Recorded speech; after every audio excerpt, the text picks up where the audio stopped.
कभी कभी इंसान अपनी इच्छाओं और शक के अंधे जुनून में इतना बहक जाता है कि वो सिर्फ अपना ही नहीं पूरे परिवार का भी सर्वनाश कर बैठता है। आज की यह घटना इसी अंधे जुनून की सबसे खौफनाक मिसाल है। राजस्थान के बूंदी जिले के डावालाना नामक क्षेत्र का फजलपुर गांव 3 जून 1988 आज से तकरीबन 37 साल पहले की घटना है। एक पति बार बार अपनी पत्नी से पूछ रहा था, क्या तुम्हारी किसी और से अफेयर है?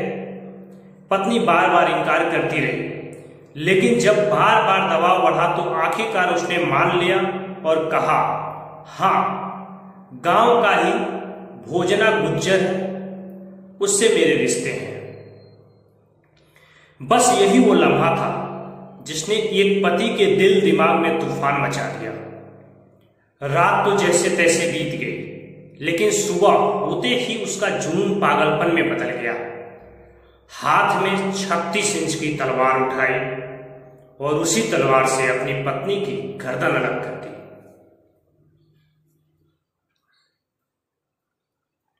लेकिन बात यही खत्म नहीं हुई।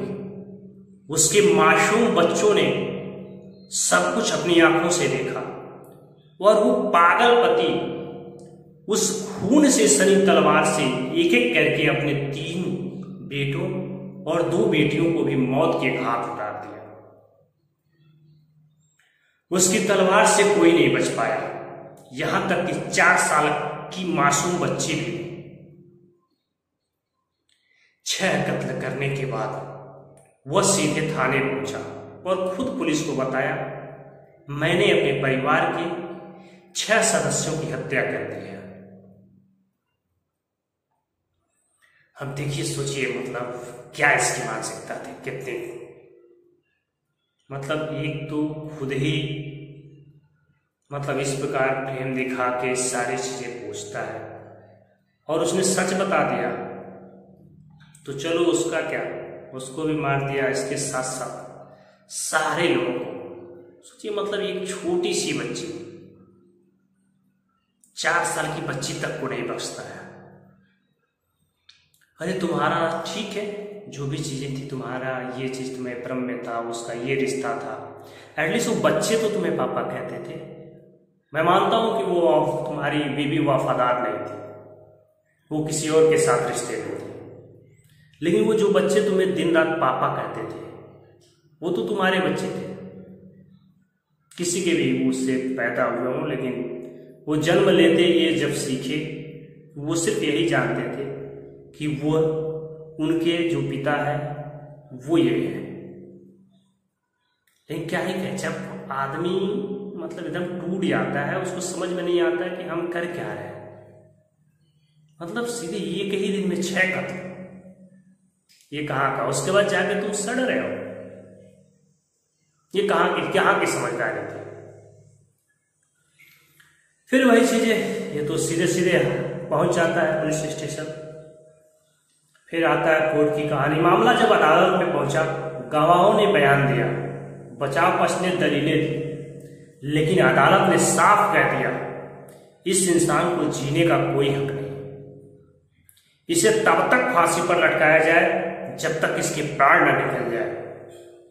जानता हूं उस जज को भी सलाम है कि जिसने इतना अच्छा फैसला दिया, क्योंकि आजकल तो कहानी ऐसी है कि कुछ भी कर लो, बच के निकल आओ। कोर्ट में जाते पुलिस में इतनी मेहनत करके अपनी सब कुछ दांव पे लगा के पुलिस पकड़ती है।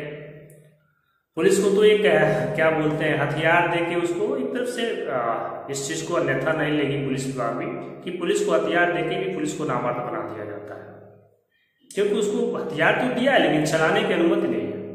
वो अपने विवेक से शून्य हो जाता है। कोर्ट कहता है कि तुम्हारा कोई मान्य नहीं, तुमने 3rd डिग्री दी होगी। नहीं, जज साहब इस चीज को समझे, क्योंकि एक साथ 6 कत्ल, भाई क्या, क्यों? जब तुम जिंदा, मतलब तुम्हें जिंदा रहने का किस तरह से भी है, कोई कहते कि तुम जिंदा रहो। भाई तुमने ऐसा किया तो तुम्हारी भी जिंदगी रहने का कोई सवाल नहीं है। तुम एक जानवर हो, जानवर से बदतर,